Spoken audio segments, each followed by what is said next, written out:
Stocks வாங்கி with தலைவலியோட இருக்கிற இன்வெஸ்டரா நீங்க இருக்க வேணாம்னு நினைக்கிறீங்களா? மியூச்சுவல் ஃபண்ட்ல தாராளமா நீங்க இன்வெஸ்ட் பண்ணலாம். 1 கோடி என்ற இலக்கை அடையலாம். சில ஆயிரம் சம்பாதிக்கக்கூடிய ஒரு முதலீட்டாளரா நீங்க இப்ப இருந்தாக்கணும் லட்சங்களை கடந்து 1 கோடியை நீங்க எட்ட முடியும். மைல்ஸ்டோன்ஸ் 12 அதற்கான ஒரு இடம் தான். அது உங்களுக்காக தான் உருவாக்கி இருக்கும். இந்த பிளாட்ஃபார்ம் மூலமாக நீங்க நிச்சயமா 1 கோடி என்ற இலக்கை அடைய முடியும். ஒவ்வொரு மைல்களாக கடந்து 1 கோடி உங்களுக்கு வந்து சேரும். கீழே உள்ள ஃபார்ம் ஃபில் பண்ணுங்க, M2W சேருங்க, நிம்மதியா இன்வெஸ்ட் பண்ணுங்க.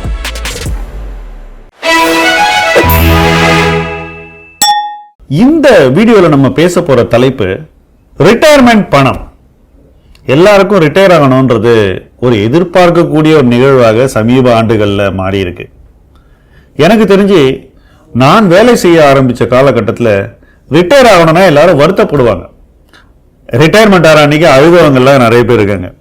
அதுக்கப்புறம் டிப்ரெஸ் ஆனவங்கெல்லாம் இருக்காங்க, என்ன பண்ண போறோம்னு தெரியல. ஆனா இன்னைக்கு யங்கர் ஜென்ரேஷன் பேசினீங்கன்னாக்கா, சார் எனக்கு 35ல ரிட்டையர் ஆகணும், எனக்கு 40ல ரிட்டையர் ஆகணும், எனக்கு வேலையே செய்ய பிடிக்கல, மேக்ஸிமம் ஒரு 5 வருஷம் தான் இனிமே, இப்படியெல்லாம் என்கிட்ட நிறைய கான்வர்சேஷன்ஸ் வருது. இது ஒரு பெரிய கான்ட்ராஸ்ட்னு சொல்லணும். அதாவது நம்ம சோஷியல் திங்கிங்ல ரிட்டையர்மெண்ட் என்பது ஒரு பனிஷ்மெண்ட் அப்படின்ற ஒரு எண்ண ஓட்டம் போய் ரிட்டையர்மெண்ட் என்பது ஏதோ ஒரு விதமான அச்சீவ்மெண்ட்ங்கிற மாதிரியான ஒரு கால சிந்தனை நமக்கு வந்திருக்கு. அந்த மாதிரியான ஒரு டைம் தான் நம்மளை அப்படி யோசிக்க வைக்குது அப்படின்னு நான் நினைக்கிறேன். இந்த சிந்தனை நிறைய பேருக்கு வந்தா கூட இந்த 2 தரப்புமே சரி, ரிட்டையர் ஆக பயப்படுறவங்களும் சரி, ரிட்டையர் ஆகணும்னு ஆர்வமா இருக்கிறவங்களும் சரி, ரிட்டையர் ஆனா எவ்வளவு பணம் தேவை அப்படிங்கறத புரிஞ்சுக்கிறதே இல்லைன்னு தான் நான் நினைக்கிறேன். நான் எல்லார்கிட்டையுமே கேட்கக்கூடிய ஒரு கேள்வி, ரிட்டையர் ஆகணும் சீக்கிரம்னு சொல்றவங்க கிட்ட உங்களுக்கு எவ்வளவு பணம் இருந்தா ரிட்டையர் ஆக முடியும் தெரியுமான்னு கேட்டாக்கா, அவங்க சொல்லக்கூடிய நம்பர் நிச்சயமாக ஒரு முன் யோசனை சார்ந்த ஒரு எண்ணாக இருக்காது. அவங்க அதை பத்தி சரியா சிந்திக்கவே இல்லைன்னு தான் எனக்கு அதுக்கப்புறம் தோணும். அப்புறம் கான்வர்சேஷன் நகரும், பேசுவோம். அந்த கான்வர்சேஷன் போக போக அவங்களால சீக்கிரம் ரிட்டையர் ஆக முடியாதுங்கிற ஒரு ரியாலிட்டி அவங்க மேல உட்காரும். இதுதான் இந்த கான்வர்சேஷனுடைய ஒரு பக்கம். அதே மீறி சில பேரால ரிட்டையர் ஆக முடியும். அவங்கள்ட்ட பணம் இருக்கும், அவங்க பணத்தை நல்லா சேவ் பண்ணி திரட்டி வச்சிருப்பாங்க, அவங்களுக்கு அந்த கெப்பாசிட்டி இருக்கும். அப்படி இருக்கவங்களை பார்த்தாக்கா ரிட்டையர் ஆகணும்னு சொல்லுவாங்க, பணம் இருக்கும், ஆனா ரிட்டையர் ஆக மாட்டாங்க. இது ஒரு பக்கம். இன்னொரு பக்கம், இன்னும் 5 வருஷம் தான் இருக்கு ரிட்டையர் ஆகிறதுக்கு. அந்த பாயிண்ட்ல ஒரு கான்வர்சேஷன் ஆரம்பிக்குது. எவ்வளவு பணம் வேணும் தெரியுமா உங்களுக்கு ரிட்டையர்மெண்ட்டுக்கு? எங்கிட்ட இதெல்லாம் இருக்கு அப்படின்னு சில விஷயங்கள் சொல்லுவாங்க. அது ஓரளவுக்கு போதுமான அர்த்தம் இருக்கும், ஆனா அப்சல்யூட்லி இனஃப்னு நம்ம சொல்ல மாட்டோம். இப்படித்தான் 90% of the people who are above 45 தங்களுடைய ஃபைனான்சியல்ஸை வச்சிருக்காங்க. 90ல 95 கூட சொல்லலாம்.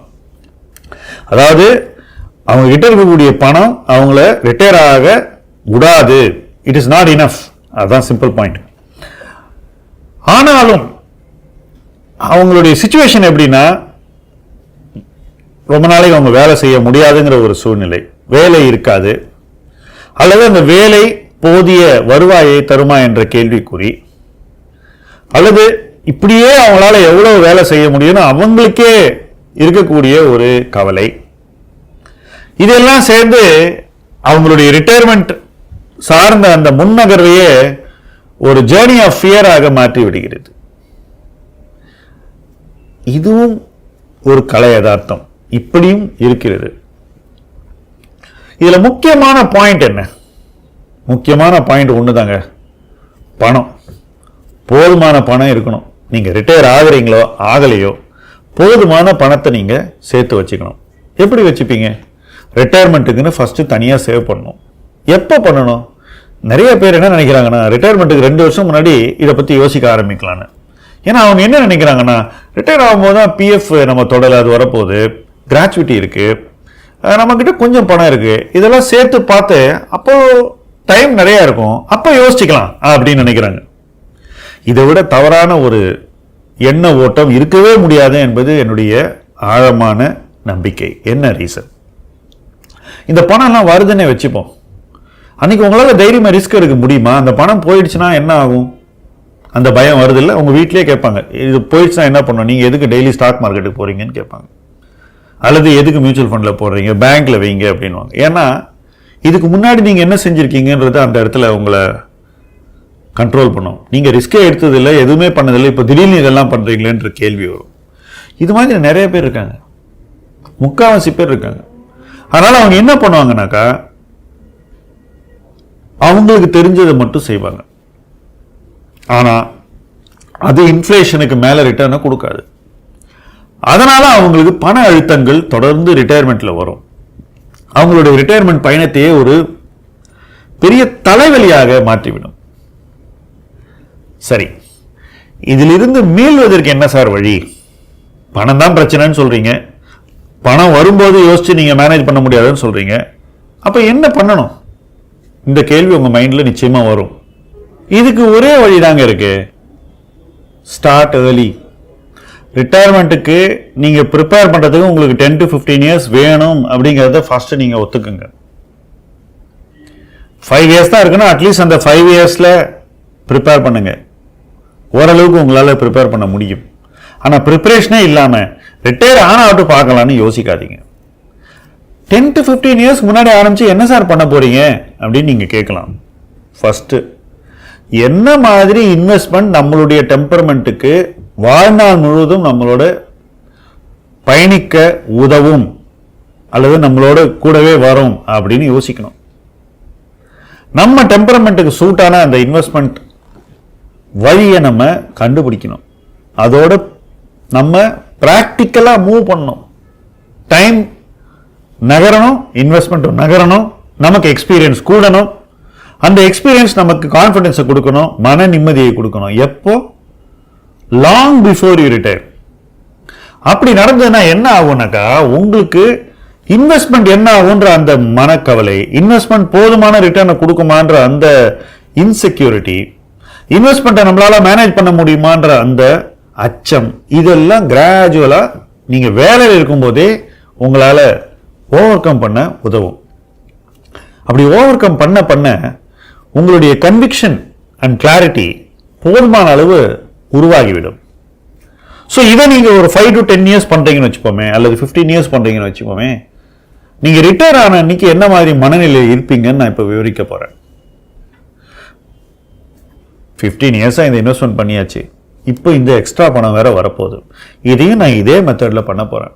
பண்ணினா எனக்கு இந்த ரிட்டர்ன் வரும், எனக்கு அது போதும், நான் எடுக்கக்கூடிய ரிஸ்க் இவ்வளவுதான், இந்த ரிஸ்க் படி தான் இந்த 15 வருஷம் நான் இன்வெஸ்ட் பண்ணியிருக்கேன், அதனால எனக்கு தொடர்ந்து இன்வெஸ்ட் பண்றதுக்கு இந்த மெத்தட் சரியா இருக்கும், வேற எதுவும் நான் செய்ய தேவையில்லை, புதுசா எந்த எக்ஸ்பெரிமெண்ட்டும் பண்ண தேவையில்லை, யாரையும் ஃபாலோ பண்ண வேண்டியதில்லை, எக்ஸ்ட்ரா ரிஸ்க் எடுக்க வேண்டியதில்லை, எனக்கு தேவையான ரிட்டர்ன் வரும், அந்த ரிட்டர்ன் இன்ஃப்ளேஷனை பீட் பண்ணும், எனக்கு இந்த செலவை நான் செய்யணுமான்ற பயமே இருக்கக்கூடாது, இந்த செலவை என்னால் செய்ய முடியும், அதற்கான ஒரு நிதி ஆதாரம் என்கிட்ட இருக்கு, வருமானம் இருக்குன்ற அந்த கிளாரிட்டி எனக்கு எல்லா நேரத்திலும் இருக்கும்.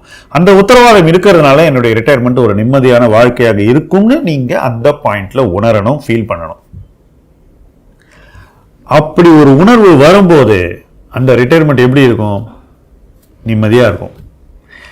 இந்த நிம்மதியை நீங்க அன்னைக்கு அடையிறதுக்கு நீங்க வேலை செய்யற காலகட்டத்தில் பிட்வீன் 5 and 15 இயர்ஸ் ரிட்டையர்மெண்ட்டுக்கு ப்ரிப்பேர் பண்ணியிருக்கணும், சரியான ப்ராடக்ட்ஸை நீங்கள் தேர்ந்தெடுத்திருக்கணும், சரியான அசட் அலோகேஷனில் நீங்கள் பயணிச்சிருக்கணும், ப்ராக்டிஸ் பண்ணியிருக்கணும், வரக்கூடிய ரிட்டர்னை எப்படி பொறுப்பாக மறுபடியும் காப்பாற்றுறது அல்லது சரியான இடத்துல எப்படி போடுறது, அதை எடுத்து செலவு பண்ணாமல் எப்படி தவிர்க்கிறது, இதெல்லாம் முன்னாடி பண்ணியிருந்தீங்கன்னா அதுக்கப்புறம் நீங்கள் செலவு பண்ணும்போது ரிட்டையர் பண்ணிட்டு ஒரு கண்ட்ரோல் இருக்கும், கண்மூடித்தனமாக பண்ண மாட்டீங்க. நிறைய பேர் பணம் தான் இருக்கேன்னு செலவு பண்ணுவாங்க, அவங்க இன்கம் குறைஞ்சி போனதே அவங்க மைண்ட்ல ஏறாது, அவங்க லைஃப் ஸ்டைலை கண்டினியூஸா ஏர்ன் பண்ற அதே மென்டாலிட்டியோட அவங்க நடத்துவாங்க. அப்ப என்ன ஆகும்? கேபிட்டல்ல இருந்து செலவு பண்ண ஆரம்பிச்சிருவாங்க. ஒரு பாயிண்ட்ல திடீர்னு அவங்களுக்கு கேபிட்டல் குறைஞ்சு போச்சு, இனிமே நம்ம என்ன பண்றோம்ன்ற கவலை வந்துடும். ஸோ இதெல்லாம் ஏற்கனவே பிராக்டிஸ் பண்ணி ஒரு ரிட்டையர்மெண்ட் கார்பஸை உருவாக்கி வளர்த்தவனுக்கு ரொம்ப ஈஸியா ஒரு மேனேஜ் பண்ணக்கூடிய ஒரு சக்தியை அவங்களுக்கு கொடுக்கும், மற்றவங்களுக்கு அது இருக்காது. இந்த மேனேஜரியல் ஸ்கில் உள்ளவங்க, அந்த கம்ஃபர்ட் ஜோன்லேயே பயணிச்சவங்க ரிட்டையர்மெண்ட்டுக்கு அப்புறமும் அதுலேயே இருப்பாங்க, அதுலேயே இன்னும் நல்ல லைஃப்பை லீட் பண்ணுவாங்க, அதுலேயே பெட்டர் எக்ஸ்பீரியன்சஸ் அவங்களுக்கு கிடைக்கும், அதுலேயே அவங்களுக்கு பெட்டர் ரிட்டர்ன்ஸ் கூட கிடைக்கலாம். இதை நீங்க உருவாக்குறதுக்கு எவ்வளவு நாள் உழைக்க வேண்டும் நான் சொன்னேன், 5 to 15 இயர்ஸ். அப்போ அந்த உழைப்பை நீங்க எப்படி செய்யணும்? நீங்களே செய்வீங்களா, எக்ஸ்பெரிமெண்ட் பண்ணுவீங்களா, அல்லது அட்வைஸ் எடுப்பீங்களா, அல்லது ஒரு ப்ராடக்ட்ல போடுவீங்களா? இதெல்லாம் உங்களுடைய தனிப்பட்ட விருப்பம். நான் என்னுடைய பர்சனல் இன்வெஸ்டிங்லையும் சரி, நான் ப்ரொஃபஷனலாக பண்றதுலையும் சரி, இந்த ஆஸ்பெக்ட்ல ரொம்பவே ஃபோக்கஸ்டா இருக்கேன். இந்த ப்ராடக்ட்ல போட்டாக்கா எனக்கு இது ரிட்டையர்மெண்ட் பணம், இதை நான் தொடமாட்டேன் அப்படின்னு நினைக்கிறேன். இதுல இன்னொரு விஷயமும் அடக்கம். என்னன்னா, ரிட்டையர் ஆகும்போது நீங்க வச்சிருக்கிற இபிஎஃப்ஓ பணம் திடீர்னு ஒரு நாள் வரும். அது வரைக்கும் அது இண்டெக்ஸ் ஃபண்ட்ல இருந்திருக்கும் 1%, பாக்கி டெட் ஃபண்டு. இப்ப திடீர்னு அந்த மொத்த ஃபண்டையும் நீங்க ஒரு 8-9% வளர்த்தி ஆகணும். அதுக்கு முன்னாடி அது 8% ஏர்ன் பண்ணிட்டு இருந்தது. ரிட்டையர் ஆனதுக்கு அப்புறம் அதை விட கம்மியா நீங்க ஏர்ன் பண்ண முடியாது. ஆனா அந்த 8% ஏர்ன் பண்றதே பல பேருக்கு தெரியாது. பேங்க்ல போட்டா அது 5 ஆயிடும், இல்ல 4 ஆயிடும். சடனா அவங்களுடைய return on the corpus half ஆயிடும். அந்த இபிஎஃப்ஓ பணத்தை எப்படி மேனேஜ் பண்றீங்கன்றது தான் உங்களுடைய போஸ்ட் ரிட்டையர்மெண்ட் லைஃபினுடைய மிக முக்கியமான சேலஞ்ச். சில பேர் இது வேணாம்னு சொல்லி அங்கேயே வச்சிருவாங்க. ஆனா அவங்களுடைய பிரச்சனை என்னன்னா, லிமிடெட் அமௌண்ட் ஆஃப் பணம் தான் அதுக்கப்புறம் கிடைக்கும், எடுக்க முடியாது அவ்வளவு எளிதில். அந்த சாய்ஸ் எடுத்துட்டா அதுக்கப்புறம் ஒரு குறிப்பிட்ட தொகையை தான் நீங்க எடுக்க முடியும். சோ அந்த மாதிரி லாக் ஆகிறது என்னை பொறுத்த வரைக்கும் அவ்வளவு நல்ல ஐடியால. அதுல இருந்து வர ரிட்டர்னுக்கு நீங்க டாக்ஸ் வேற கட்டணும். வேற அந்த டைம்ல எடுத்துட்டீங்கன்னா டாக்ஸ் கிடையாது. இதெல்லாம் நீங்க மைண்ட்ல வச்சுக்க வேண்டிய முக்கியமான விஷயங்கள். இதெல்லாம் புரிஞ்சாதான் உங்களுக்கு ரிட்டையர்மெண்ட் பணம் அப்படிங்கிறது ரிட்டையர் ஆகும்போது நமக்கு கிடைக்கிற பணம் இல்ல, அதுக்கு முன்னாடியிலுமே நம்ம உருவாக்குற பணம், 5 to 15 years சேவ் பண்ணி இன்வெஸ்ட் பண்ணி க்ரோ பண்ற பணம், அது கூட ரிட்டையர்மெண்ட் ஆகிற பணம் இன்னொரு லெவல் ஆஃப் ஃபைனான்சியல் செக்யூரிட்டியை கொடுக்கணும் அப்படின்ற அந்த கிளாரிட்டி வந்துடும். இப்போ உங்களுக்கு இந்த வீடியோவில் சொன்ன விஷயங்கள்லேயே முக்கியமான பாயிண்ட் இதுதான்றது உணர்ந்திருப்பீங்க. அது என்னன்னா, ரிப்பீட் பண்ற, நீங்களே சேர்த்த பணம் இருக்கு பாருங்க ரிட்டையர்மெண்ட்டுக்கு, அதுதான் உங்களுடைய கோர் கார்பஸ். அதுவே உங்களுக்கு போதுமானதா இருக்கணும். அதுக்கு மேல நீங்க ரிட்டையர் ஆகும்போது அபிஷியலா உங்களுக்கு கொடுக்கப்படுற பணம், அது ஒரு செகண்டரி கார்பஸ். இது ரெண்டும் சரியா நீங்க ஹேண்டில் பண்ணிட்டீங்கன்னாக்கா, ஒன்னை கிரியேட் பண்றீங்க, இன்னொன்னு ரிசீவ் பண்றீங்க, இது ரெண்டையும் நீங்க சரியா ஹேண்டில் பண்ணிட்டீங்கன்னா நீங்க உங்க லைஃப்ல ரிட்டையர் ஆகியும் சொத்துக்கள் சேர்ப்பீர்கள். உங்களுடைய ஃபேமிலி வெல்த்தை நீங்க இன்னும் வளர்ப்பீங்க. வெல்த் கிரியேஷன் என்பது உங்கள் வாழ்க்கை முறையாக அந்த தருணத்துல இன்னும் பிரகாசிக்கும். இதை விட என்னங்க ஒருத்தர் கேட்க முடியும்? அதுதான் நீங்க உங்களுக்கு கேட்டுக்கணும். எப்ப கேட்கணும்? Long before you retire. நீங்க 40 இயர்ஸ்ல ரிட்டையர் ஆகணும்னு நினைச்சீங்கன்னா 25ல இருந்து பண்ணுங்க, அட்லீஸ்ட் 30ல இருந்து பண்ணுங்க. இல்ல விட்டே போச்சுன்னா 35ல இருந்து ஆரம்பிங்க. 40ல பார்க்கலாம் உங்களால ரிட்டையர் ஆக முடியுதா முடியலன்னு. 50ல பண்றீங்கன்னா நிச்சயமா நீங்க 30-35ல ஆரம்பிக்கலாம். 25ல ஆரம்பிச்சா ரொம்ப நல்லது. Earlier the better. Begin early. Allow your corpus to grow. Build a very good corpus. But most importantly, experience what it is to create, maintain and live off a corpus. ஒரு கார்பஸை உருவாக்கி அதை பராமரித்து அதிலிருந்து நம்முடைய வாழ்க்கைக்கு தேவையான பணத்தை எடுத்துக்கொள்வது என்பது ஒரு படிப்பினை. அதை கத்துப்பீங்க. அதை சரியா கத்துக்கிட்டீங்கன்னா நீங்க அந்த கார்பஸை அழிக்க மாட்டீங்க, எந்த காலகட்டத்திலையும் வளர்ப்பீங்க, செலவுக்கும் பணம் எடுப்பீங்க. அது மட்டும் இல்ல, கடைசியா வந்த பணம், ரிட்டையர் ஆகக்கூடிய டைம்ல வந்த பணத்தை இந்த கார்பஸை மேலும் ஸ்ட்ராங் ஆக்கிறதுக்கு நீங்க சரியான வழியில அதை இன்வெஸ்ட் பண்ணுவீங்க. இதெல்லாம் தான் ரிட்டையர்மெண்ட் பணத்தை பத்தி நீங்கள் தெரிந்து கொள்ள வேண்டிய அடிப்படை விஷயங்கள். இந்த விஷயங்களை நீங்க உங்க லைஃப்ல சீக்கிரம் பிராக்டிஸுக்கு கொண்டு வந்தீங்கன்னா நிச்சயமா ரிட்டையர்மெண்ட் என்பது உங்களுக்கு ஒரு இனிமையான நேரமாக, நிதி கவலை இல்லாத ஒரு வாழ்க்கையாக அமைய உதவும். அந்த ஒரு வாழ்க்கை பயணத்துல நீங்க போகணும். அதை நீங்க இப்போல இருந்தே உருவாக்கணும். உருவாக்கி அதுல என்ஜாய் பண்ணணும் அப்படிங்கிறதா நம்முடைய குறிக்கோள். அந்த பயணத்தை நோக்கி இணைந்து பயணிப்போம். முதலீட்டு களம் உங்கள் களம். நன்றி.